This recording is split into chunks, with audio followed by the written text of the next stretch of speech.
हरे राम राम राम हरे हरे। ओम अज्ञानतिमिरान्धस्य ज्ञानाञ्जनशलाकया चक्षुर्मिलितं येन तस्मै श्रीगुरुवे नमः। श्रीचैतन्यमनोभीष्टं स्थापितं येन भूतले स्वयं रूपा कदा मह्यं ददाति स्वपदान्तिकं। वन्देऽहं श्रीगुरो श्रीयुतपत्कमलं श्रीगुरुं वैष्णवांचं श्रीरूपं साग्रजातं सगण रघुनाथान्वितं तं सजीवं साद्वैतं साधुतं परिजन सहितं कृष्ण चैतन्य देवं श्री राधा कृष्ण पादान् सगण ललिता श्री विशाखान्वितांच। हे कृष्ण करुणा सिंधु दीनबंधो जगतपते गोपेश गोपिकाकांत राधा कांत नमस्ते। तप्त कांचन गौरांगी श्री राधे वृंदावनेश्वरी वृषभानुसुते देवी प्रणमामि हरिप्रिये।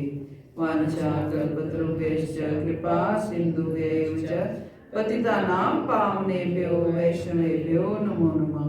जय श्री कृष्ण चैतन्य प्रभु नित्यानंद श्री अद्वैत गदाधर श्रीवासादि गौर भक्त वृंद। हरे कृष्णा कृष्णा कृष्णा हरे हरे, हरे राम राम राम हरे हरे।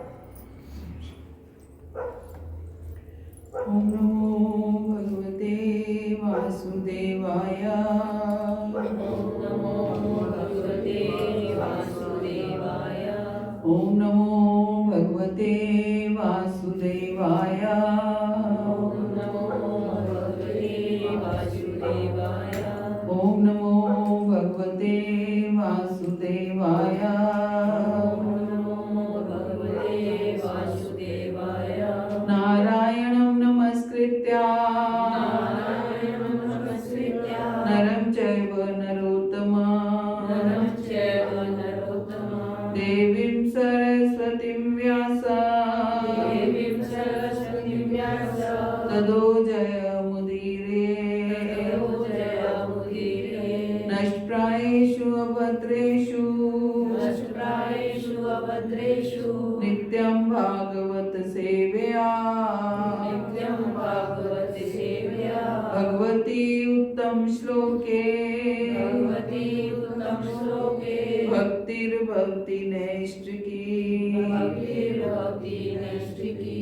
ग्रंथ श्रीमद् भागवतम की जय। ग्रंथ श्रीमद् भागवतम स्कंद 4 अध्याय 9 में से हम पढ़ रहे थे ध्रुव महाराज का घर लौटना। तो उसमें हम मुख्य तौर से ध्रुव महाराज की स्तुति हमने शुरू की थी कि ध्रुव महाराज स्तुति कर रहे हैं। तो हम सब जानते हैं कि पढ़ा हमने पीछे कि ध्रुव महाराज जो हैं अपने घर से निकल पड़े थे तपस्या करने के लिए, और उन्होंने बहुत ही कठिन तपस्या करी, और जिसमें वो 1 महीने तक पूरा केवल कैथे का फल और बेल खा करके रहे, वो भी हर तीसरे दिन। और दूसरे महीने में वो हर छठे दिन केवल घास और पत्ते वगैरह ही खाते थे, और तीसरे महीने में वो हर 9वें दिन जो है केवल जल पीते थे, और चौथे महीने में वो हर 12वें दिन केवल श्वास लेते थे। और आगे फिर वो एक पैर पर खड़े होकर के तपस्या कर रहे हैं, और जब ऐसा करने लगे तो सारे देवी देवता जो है वो घबरा गए, जो है सब कहते हैं सब पृथ्वी जो है वो कांपने लगी कि इतनी कठिन तपस्या हो रही है। तो लोग भी जो हैं वो डगमगाने लगे, सारे लोग डगमगाने लगे। तो सारे देवता ब्रह्मा जी के पास गए कि ये क्या हो रहा है कि सब डगमगा रहा है। तो ब्रह्मा जी समझ गए, और उन्होंने बताया कि ये ध्रुव जो हैं वो तपस्या कर रहे हैं। तो ब्रह्मा जी सारे देवताओं के साथ भगवान के पास गए, और भगवान सारे देवताओं को लेकर के ध्रुव महाराज के पास आए।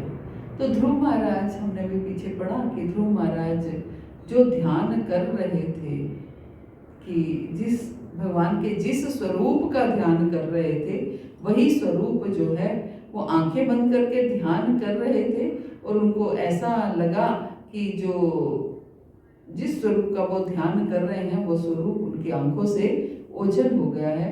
और जैसे ही उनकी आंखों के आगे से वो स्वरूप ओझल हुआ तो उनकी नेत्र खुल गए, और जैसे ही नेत्र खुले तो सामने स्वयं भगवान प्रकट हो गए।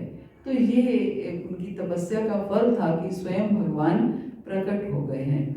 और अब भगवान तो प्रकट हो गए, लेकिन ध्रुव महाराज की जबान लड़खड़ा रही है, शब्द मिल नहीं रहे हैं। कैसे भगवान की स्तुति करें, कैसे भगवान को प्रणाम करें, कैसे भगवान के लिए कुछ कहें।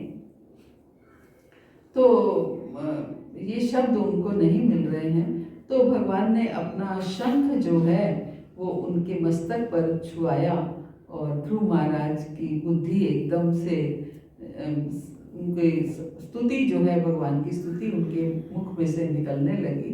तो हम पिछली क्लास में एक श्लोक पढ़ा था उनकी स्तुति का।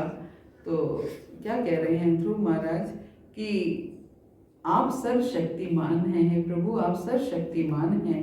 मेरे अंतःकरण में प्रविष्ट होकर आपने मेरी सभी सोई हुई इंद्रियों को, हाथों, पांवों, स्पर्श इंद्रियां, प्राण तथा मेरी वाणी को जागृत कर दिया है। मैं आपको नमस्कार करता हूँ। तो पहले तो ध्रुव महाराज भगवान को नमस्कार कर रहे हैं, उनसे प्रार्थना कर रहे हैं कि आप जो है मेरे हृदय में प्रवेश किए हैं, जिससे मेरी सारी इंद्रियां जो हैं वो कंट्रोल में आ रही हैं।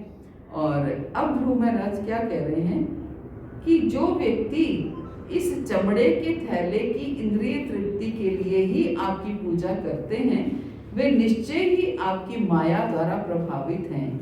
आप जैसे कल्प वृक्ष तथा जन्म मृत्यु से मुक्ति के कारण को पार करके भी मेरे समान मूर्ख व्यक्ति आपसे इंद्रिय तृप्ति हेतु वरदान चाहते हैं, जो नरक में रहने वाले व्यक्तियों के लिए भी उपलब्ध है।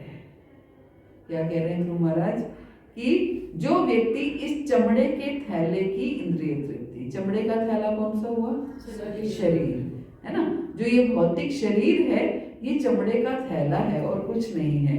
जो इसकी इंद्रिय तृप्ति के लिए ही आपकी पूजा करते हैं, जो केवल इस भौतिक शरीर के रख रखाव के लिए, इस भौतिक शरीर की बेटरमेंट के लिए, इस भौतिक शरीर को कैसे और सुख सुविधाएं दी जाएं, कैसे और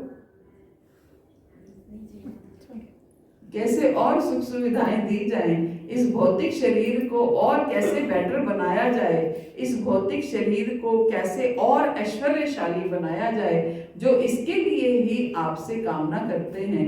होता क्या है, हम भौतिक जगत में अगर देखें तो यही हो रहा है। सारा जगत जो है वो किसके लिए भगवान के पास जाता है? केवल इस भौतिक शरीर की इच्छाओं की पूर्ति के लिए। हमारे पास धन आ जाए, लक्ष्मी आ जाए, संतान आ जाए, है ना। संतान है तो पुत्र संतान आ जाए, या फिर बड़ा घर हो, बड़ी गाड़ी हो, मान सम्मान हो, है ना। यही चीज़ें हैं। हमारे बच्चे वेल सेटल हो जाएं, हायर एजुकेटेड हो जाएं, तो ये सब कामनाएं, ये सब इच्छाएं, सुख शांति बनी रहे, ये सब इच्छाएं जो क्या हैं?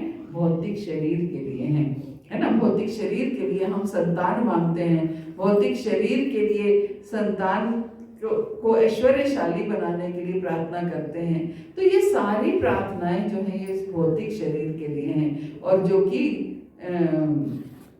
किस लिए है कि हाँ सब कुछ अच्छा हो जाए, सब कुछ सारा जीवन जो है अच्छा कट जाए। तो सच में ऐसा ही होता है। कल हम लोग एक प्रोग्राम में गए हुए थे, तो तुलसी विवाह का प्रोग्राम था। तो सारा विवाह संपन्न हो गया, बहुत अच्छे से, बहुत ही अच्छे से सब कुछ हुआ। हमारे इस्कॉन के ही ब्राह्मण थे, उन्होंने ही संपन्न कराया। तो जब विदाई होने लगी तुलसी महारानी की, तो बाहर ले जा चुके थे तुलसी महारानी को, लेके जाते हैं फिर ब्राह्मण लोग लेके जाते हैं। तो जब लेके जा रहे थे तो जो गेस्ट आए हुए थे उन गेस्ट में से ही एक माता जी बोली कि लिफ्ट में भी जा चुके थे, तो एक माता जी बोली वो फुलियाँ तो डलवाएंगी, फुलियाँ डलवाओ, फुलियाँ डलवाओ। तो इतना उसको उनको बेचैन हो गई उन फुलियां डलवाने के पीछे कि फुलियां नहीं डलवाई। तो मेरे मन में एकदम यही ख्याल आया कि फुलियां क्यों डलवाते हैं कि पीछे बेटी घर से जा रही है, बेटी एक लक्ष्मी का रूप है, तो ये ना हो बेटी के साथ लक्ष्मी भी चली जाए, तो लक्ष्मी जो है वो घर में रहनी चाहिए, वो घर में पीछे सुख समृद्धि रहनी चाहिए, घर में पीछे सब कुछ अच्छा रहना चाहिए। ये नहीं कि उनकी विदाई के साथ, इसलिए जब ये रिचुअल होता है कि जब कन्या जाती है, बेटी जाती है, तो पीछे से अपने भाइयों के और अपने परिवार के पीछे वो झोली फैला के खड़े होते हैं और उनमें वो जो फुलियां होती हैं वो डाली जाती हैं। उसके पीछे कारण यही होता है कि वो अन्न होता है, तो अन्न धन, पहले अन्न की वो होती थी कि अन्न धन बना रहे, इसके लिए। तो वो हौच पौच में फुलियां मिल नहीं रही थी। तो मुझे बड़ी हंसी आ रही थी कि बताइए कि हम वो एक सुंदर काम कर रहे हैं, एक भक्ति का काम कर रहे हैं, भावना क्या होनी चाहिए कि हे तुलसी महारानी, आपका हम ये सारा कार्य कर रहे हैं, आप हमें भक्ति प्रदान करके जाइए, आप हमें अपनी ही सेवा प्रदान करके जाइए, अपने शालिग्राम, अपने भगवान की सेवा प्रदान करके जाइए। तो भावना क्या थी कि पीछे से सब ठीक ठाक रहे, अन्न धन की समृद्धि बनी रहे, तो ये भावना होती है। सच में हम लोग सारा जीवन शुद्ध भक्ति को करना एक बहुत ही कठिन कार्य है। कहना बहुत आसान है, एक व्यक्ति जब पूर्ण रूप से शुद्ध भक्ति में लग जाता है तभी वो पूर्ण रूप से कृष्ण का होता है।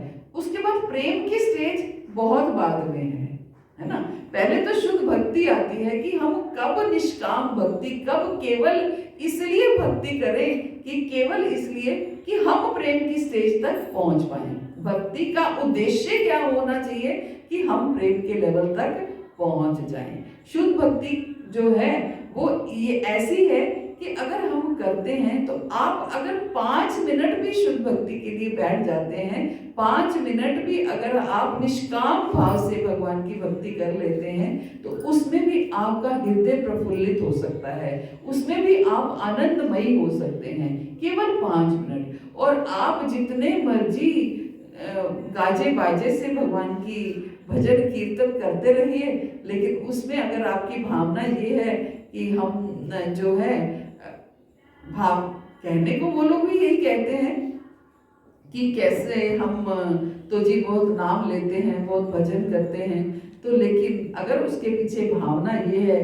कि सब कुछ ठीक ठाक रहे, सब कुछ वेल ऑफ बना रहे, तो भावना जो है वो हमारी, मैं ये नहीं कह रही कि हमें नहीं मांगना चाहिए, लेकिन शुद्ध भक्ति की प्रतीक नहीं है ना। पूर्ण शरणागति नहीं है, पूर्ण आश्रय नहीं है। वो पूर्ण आश्रय केवल वही है, जैसा भी आप रखो प्रभु, बस मुझे तो आपके प्रेम के लिए आपकी सेवा प्राप्त करनी है, आपकी सेवा के बिना मैं रह नहीं सकता, आपकी सेवा मुझे प्राप्त करनी है, आपका प्रेम मुझे प्राप्त करना है। बाकी जो हो सो हो, जो हो तो हम कहते हैं ना आम भाषा में, जो होगा देखा जाएगा, है ना। तो सच में बाकी ये होगा, जो होगा देखा जाएगा, क्योंकि अगर आप कष्ट में हैं, अगर आपका भगवान के साथ शुद्ध प्रेम है, आप भगवान से प्रेम करते हैं, भगवान आपसे प्रेम करते हैं, तो अगर आप कष्ट में हैं तो भगवान कहाँ देख पाएंगे, कभी नहीं देख पाएंगे। भले ही वो आपके कर्म की वजह से ही आप कष्ट में हैं, लेकिन कृष्ण कभी भी भक्त को कर्म काटने के लिए भी अकेला नहीं छोड़ते हैं, पीछे पीछे साथ आते हैं कर्म कटवाने के लिए ही। भले ही कर्म हमारे अपने होते हैं, लेकिन वो कर्म काटने के लिए भी संग संग चलते हैं। वो एक स्टोरी आती है ना कि एक व्यक्ति जो अच्छा बिजनेसमैन होता है और उसको रोज वो सुबह वॉक करने जाता है, तो जब वॉक करने जाता है तो उसको साथ में अपने 2 चरण चिन्ह तो होते ही हैं, साथ में 2 चरण चिन्ह और दिखाई देते हैं। तो उसको ये भक्त होता है, उससे भक्त भी है और अच्छा बिजनेस भी है, तो उसको भावना ये आती है कि भगवान मेरे संग संग चल रहे हैं, भजन करता हुआ जाता है और वॉक करता है, भजन करता जाता है। अपने भी 2 चरण चिन्ह हैं, 2 चरण चिन्ह और दिखाई देते हैं उसको, तो उसको ऐसा लगता है भगवान मेरे साथ साथ चल रहे हैं। समय विपरीत हो जाता है कर्म के अनुसार, तो उसका बिजनेस ठप हो जाता है, बिजनेस डाउन हो जाता है। तो जब बिजनेस डाउन होता है तो धीरे धीरे होता क्या है, जब आप धनी हैं तो आपके आपके रिश्तेदार, आपके मित्र आपके अपने हैं। जब आपके पास सामर्थ्य नहीं है, आपके साथ साधन नहीं है, तो धीरे धीरे आपके रिश्तेदार धीरे धीरे आपको छोड़ने लगते हैं। तो फिर जब बिजनेस ठप हो गया, फिर भी वो भजन करता हुआ वॉक पे जाने लगा। तो वॉक पे जा रहा है, अब उसको 2 चरण चिन्ह अपने तो दिखाई दे रहे हैं, भगवान जो जिनको भगवान के चरण चिन्ह कह रहा था वो चरण चिन्ह नहीं दिखाई दे रहे, यानी कि 2 चरण चिन्ह दिखाई दे रहे हैं, अब 4 नहीं दिखाई दे रहे हैं। तो ठाकुर जी के आगे बैठता है, ठाकुर जी सबने तो मुझे छोड़ दिया, आपने भी क्या मुझे छोड़ दिया? आगे तो मुझे आपके चरण चिन्ह दिखाई देते थे और अब आपके चरण चिन्ह मुझे दिखाई नहीं देते हैं। तो भगवान उसको स्वप्न में आते हैं, भगवान कहते हैं मैं तुझे कैसे छोड़ सकता हूँ, और ऐसे में तुझे कैसे छोड़ सकता हूँ? जब मेरा भक्त कष्ट में होता है तो मैं उसको गोद में चल उठा के लेके जाता हूँ। वो जो 2 चरण चिन्ह तेरे को दिखाई दे रहे हैं वो तेरे नहीं हैं, वो मेरे हैं। मैंने तो तुम्हें गोद में उठा रखा है। तो जब भी कर्म काटने का समय होता है एक भक्त के, जब वो भक्त जो पूर्ण रूप से शरणागत है, जो पूर्ण रूप से भगवान के ऊपर निर्भर है, जो केवल भगवान से ये कभी नहीं कहता कि मेरे साथ ये हो जाए, ये कर देना, वो कर देना, बस प्रभु सेवा करता रहूं, बस किसी ना किसी माध्यम से आपकी सेवा में लगा रहूं, बाकी सब जो होगा देखा जाएगा, है ना, जो होगा हम देख लेंगे। तो प्रभु अपने आप आते हैं, भगवान स्वयं चल करके आते हैं ऐसे भक्तों के कर्म काटने के लिए, कष्ट निवारण करने के लिए। हम जगन्नाथ दास बाबा की कथा हमेशा कहते हैं कि कैसे भगवान उनका शोच निवारण करने के लिए स्वयं जाते हैं रात को उठ कर। तो ये भक्त और भगवान की जो है संबंध है। तो ध्रुव महाराज यही कह रहे हैं कि जो व्यक्ति इस चमड़े के थैले की इंद्रिय तृप्ति के लिए ही आपकी पूजा करते हैं, है ना, ऐसे भक्त हैं जो केवल, आप देखो आपको ऐसे लोग मिलेंगे जो अगर आप उनको ये कहेंगे कि निष्काम भक्ति करनी चाहिए, भगवान से कुछ नहीं मांगना चाहिए, तो वो कहेंगे तो फिर करना किसके लिए है? ये तो बताओ, फिर किसके लिए भगवान की भक्ति करनी है ना? अगर कुछ मांगना ही नहीं है तो फिर भगवान की भक्ति किसके लिए करनी है?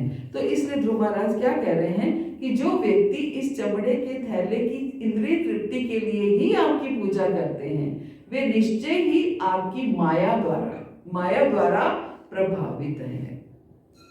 वो निश्चय ही आपकी माया द्वारा प्रभावित है। क्योंकि माया क्या है? माया का अर्थ क्या है? माया की परिभाषा क्या है? माया की परिभाषा यही है, जो वस्तु, जो कार्य भी हमें भगवान से दूर करे वो माया है ना। जो चीज हमें माया से दूर करे, जो चीज हमें भगवान से दूर करे वो माया है। कुछ भी, कोई भी वस्तु, चाहे वो उसमें हमारा कोई भी कार्य हो, संतान भी हो सकती है, हमारी बीमारी भी हो सकती है, कुछ भी, हमारे सुख भी हो जाते हैं, हमारी शादी ब्याह, जो चीज, कई बार ऐसा होता है घर में हम अपने भौतिक उत्सवों में इतने व्यस्त हो जाते हैं कि भक्ति छूट जाती है। खासतौर से वो भक्ति जो हमने कोई गुरु पदाश्रय धारण करके नहीं उठा रखी है, तो वो छूट जाती है कि आज हम व्यस्त हैं, ठीक है, आज नहीं भी हुई कोई। अक्सर हम लोग भी पहले इस स्टेज से निकले हैं, आप लोग भी निकले होंगे कि जब कोई भी घर में कोई ऐसा प्रोग्राम हुआ, कहीं हमें आना हुआ, जाना हुआ, ठीक है, आज नहीं भी हो पाया, आज ये पाठ नहीं भी हो पाया, आज पूजा नहीं भी हो पाई, तो कोई बात नहीं। लेकिन एक भक्त जो है वो हमेशा, ऐसा प्रोग्राम हुआ, कहीं हमें आना हुआ, जाना हुआ, ठीक है, आज नहीं भी हो पाया, आज ये पाठ नहीं भी हो पाया, आज पूजा नहीं भी हो पाई, तो कोई बात नहीं। लेकिन एक भक्त जो है वो हमेशा, जैसी भी स्थिति हो, जैसी परिस्थिति हो, वो हमेशा लगा रहता है। तो इसलिए जो चीज भी हमें भगवान से दूर करती है, भले ही हमारे सुख हो, हमारे दुख हो, कोई भी चीज हो, जो चीज हमें भगवान से दूर लेके जाती है वो माया है।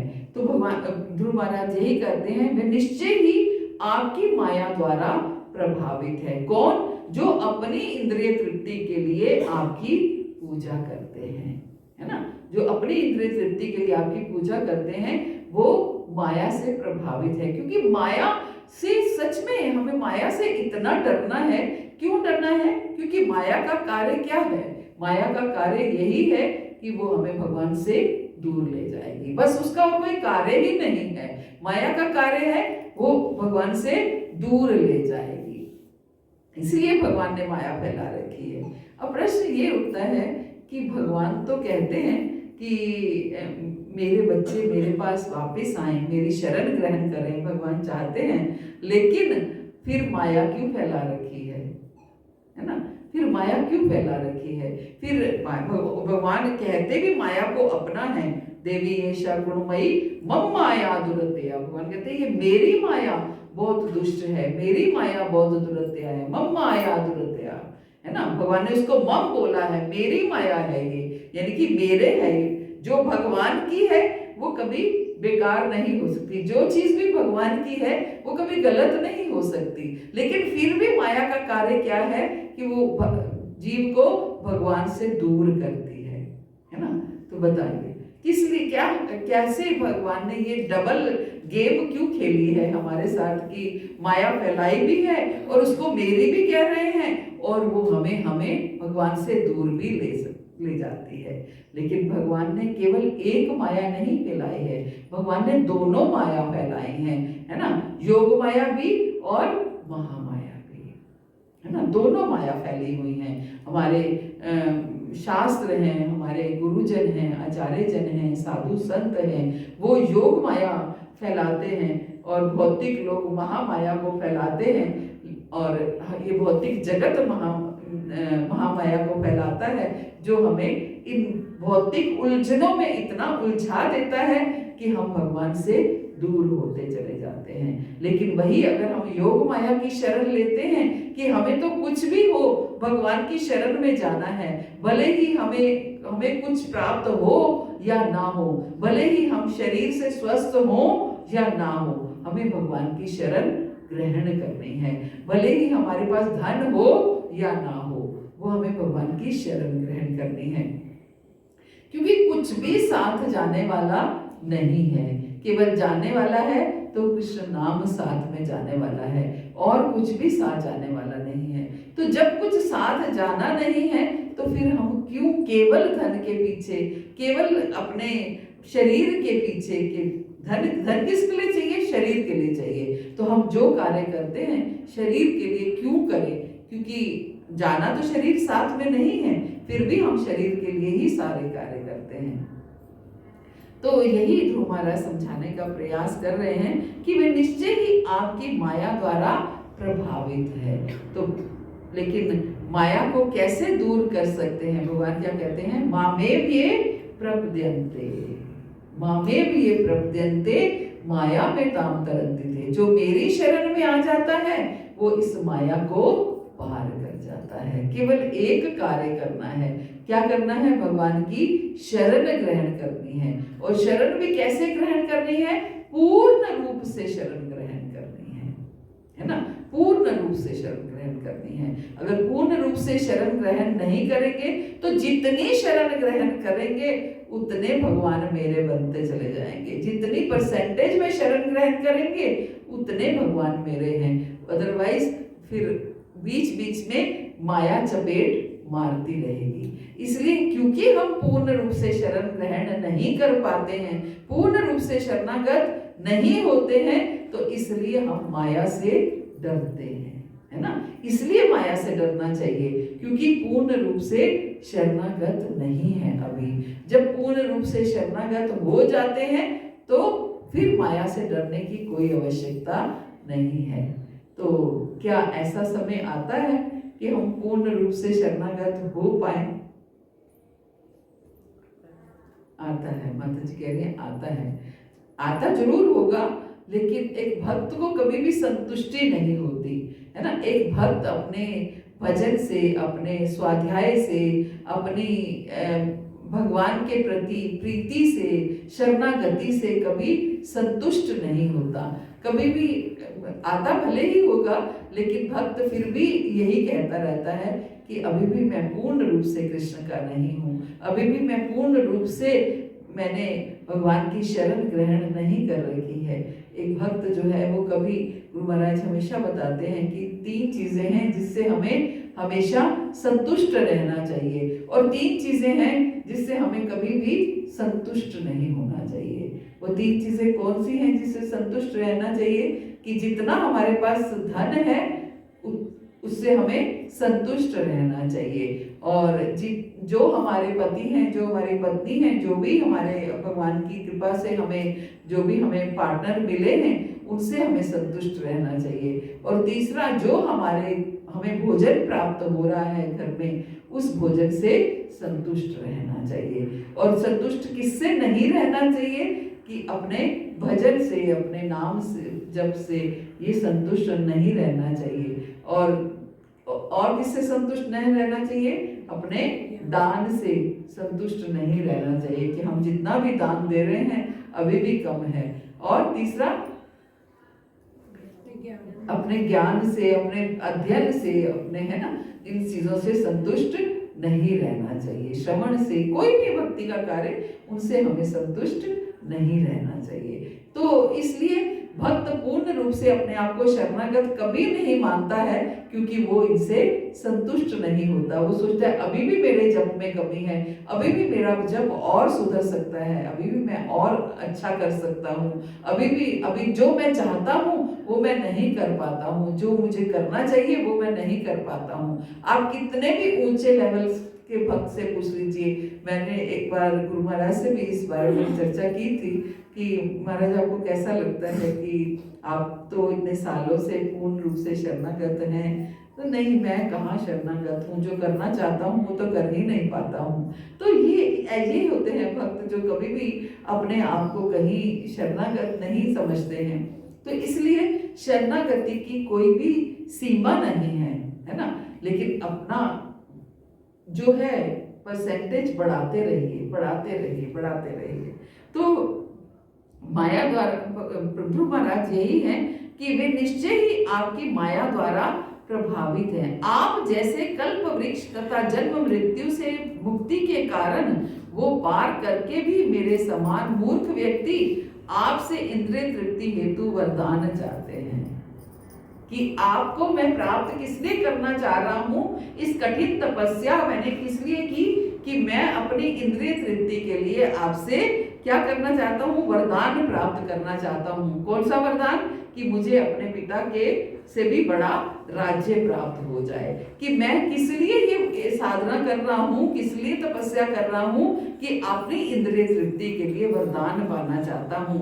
वो इंद्रिय तृप्ति का साधन हमें क्या, जो इंद्रिय तृप्ति का साधन हमें जो नर्क में रहने वाले व्यक्तियों के लिए भी उपलब्ध है। जो व्यक्ति नर्क में रहते हैं, नर्क में पहुंच चुके हैं, उनको भी इंद्रिय तृप्ति का साधन उपलब्ध हो जाता है। तो क्या हम सामने भगवान आकर खड़े हैं तो हम उनसे क्या मांग रहे हैं? भौतिक वस्तुएं, कांच मांग रहे हैं, है ना। हीरे से हम कांच, जिनके पास हीरे हैं उनसे हम कांच मांग रहे हैं। सनातन गोस्वामी ने क्या किया? पारस मणि को बाहर कूड़े के ढेर में डाल दिया। एक व्यक्ति आया, उसकी बेटी का विवाह था, तो धन की आवश्यकता थी, तो बड़ा परेशान था। तो किसी ने बोला कि वो बाबा हैं, उनके पास जाओ, उनके पास पारस मणि है, अगर वो एक दिन के लिए भी वो पारस मणि तुम्हें दे दे तो तुम्हारी शादी जो है बहुत अच्छे से हो जाएगी। पारस मणि क्या है? लोहे को भी सोना बना देती है। तो वो व्यक्ति सनातन गोस्वामी पाद के पास गया और उनसे बोलता है कि मुझे पता चला है आपके पास पारस मणि है, तो मेरी पुत्री की शादी है, मैं कैसे अपनी पुत्री का विवाह कर पाऊंगा, तो अगर आप एक दिन के लिए वो पारस मणि मुझे दे दें तो मेरी पुत्री का विवाह अच्छे से हो जाएगा। तो सनातन गोस्वामी पाद क्या बोले कि वो बाहर कूड़े के ढेर में फेंकी है मैंने, आप जाके उठा लो। अच्छा उठा लो? हाँ उठा लो। तो बाहर गए और वो कूड़े के ढेर से वो पारस मणि उठा ली। लेकर के चलने लगे तो मन में विचार आया कि पारस मणि जैसी वस्तु को बाबा ने जो है वो कूड़े के ढेर में डाला हुआ है, इसका मतलब कोई और इससे बेटर वस्तु उनके पास है जो उन्होंने अपने पास रखी हुई है। तो भागे दौड़े चले आए कि बाबा मैं एक बात पूछना चाहता हूँ कि ये पारस मणि आपने कूड़े में फेंक रखी है, इसका मतलब क्या है? आपके पास और इससे भी अच्छी वस्तु कोई है जो आपने अपने लिए रखी है? बाबा बोले हाँ है मेरे पास इससे अच्छी वस्तु। तो बाबा मुझे वो चाहिए। तो महाप्रभु ने सनातन गोस्वामी पाद ने उन्हें हरे कृष्ण महामंत्र का जप करने को बोला कि आप हरे कृष्ण महामंत्र का जप करो, ये महामंत्र है, ये पारस मणि से भी ऊपर का करे। महामंत्र का क्या वो है? ये नहीं है कि महामंत्र जो है आपको भगवान का केवल प्रेम दिलवा सकता है। आपको प्रेम चाहिए तो प्रेम दिलवा सकता है, आपको भौतिक वस्तुएं चाहिए तो भौतिक वस्तुएं भी आपको दिलवा सकता है, पूर्ण रूप से सक्षम है। महामंत्र आप जो चाहते हैं वो आपको मिल सकता है, ये है महामंत्र। महामंत्र मंत्रों का राजा है, आप जपते जाइए पाते जाइए, जपते जाइए पाते जाइए। लेकिन पाना क्या है वो हमने डिसाइड करना है कि हम क्या पा सकते हैं। लेकिन साथ के साथ वो हमें हमारी धुलाई भी करता है। धुलाई क्या करता है?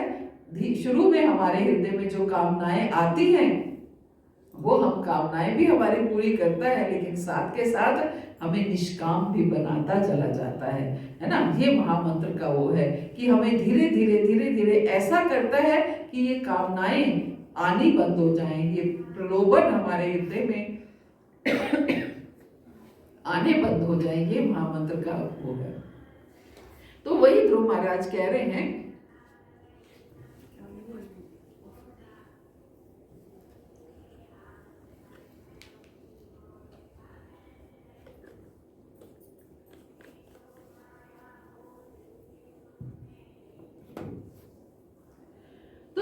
यही कह रहे हैं कि जो इंद्रिय तृप्ति की वस्तुएं हैं वो तो नर्क में रहने वाले लोगों के लिए भी को भी उपलब्ध हैं। तो फिर मैं जिनके सामने स्वयं भगवान खड़े हैं उनसे क्या अपनी इंद्रिय तृप्ति की वस्तुएं मांगूं?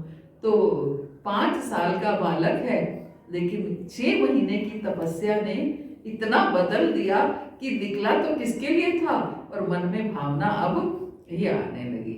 तो ये भक्ति का रस है, ये भक्ति का प्रभाव है, ये भक्ति का फल है कि हम अगर भक्ति पूर्ण रूप से लग जाते हैं तो भले ही हम कामना सहित भगवान की शरण में आए, लेकिन वो भक्ति, शुद्ध भक्ति हमें निष्काम कर देती है, हमें वो हमारी धुलाई करती है और हमें भगवत नाम में इतना सामर्थ्य है, भगवत नाम में इतना बल है कि वो हमें निष्काम कर देता है। तो इसलिए भगवान से प्रार्थना क्या करनी है कि हम बस आपका नाम लेते रहें, आपका भजन करते रहें, आपके नाम का रटन करते रहें। प्रभुपाद क्या कह रहे हैं कि ध्रुव महाराज को पश्चाताप हो रहा था। क्या पश्चाताप हो रहा था? क्योंकि वे भौतिक लाभ के उद्देश्य से भगवान की भक्ति में प्रवृत्त हुए थे।